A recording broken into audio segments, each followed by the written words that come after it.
आपण मेथीची भाजी 2 पाण्याने धुवून घेतली आहे. आता ही भाजी आपण चिरून घेणार आहोत. भाजीच्या फोडणीसाठी इथे मी 2 कांदे, मिरच्या, लसूण व दाण्याचं कूट घेतलं आहे. तेही बारीक चिरून घेतलं आहे. लसूण ठेचून घेतला आहे. आपली भाजी चिरून झालेली आहे. आता आपण फोडणी देणार आहोत. प्रथम कढईत तेल गरम करून घेतले आहे.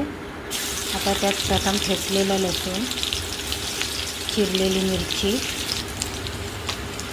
व वरून कांदा ॲड करणार आहोत. हे चांगले परतून घेऊया. हे परतून झाले की आपण त्यामध्ये चिरलेली भाजी टाकणार आहोत. आता ही आपण भाजी याच्यात ॲड करूया. भाजी ॲड करून आपण वरून चवीपुरते मीठ टाकणार आहोत व भाजीला एक वाफ येण्यासाठी झाकण लावून ठेवणार आहोत. एक वाफ आल्यावर आपण हे सर्व साहित्य हलवून घेणार आहोत. फोडणीमध्ये भाजी व्यवस्थित मिक्स करून घेणार आहोत व परत झाकण लावून वाफ येण्यासाठी ठेवून देणार आहोत. आता आपल्या भाजीतील पाणी कमी झाले आहे.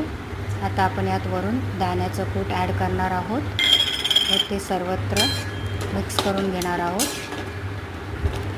अशा प्रकारे आपण शेंगदाण्याच्या कुटामध्ये मिक्स करून परत एक वाफ येण्यासाठी ठेवून देणार आहोत. आता आपली भाजी खाण्यासाठी तयार आहे. ही आपण गरम गरम भाकरी व गरम गरम वरण भाताबरोबर खाऊ शकतो.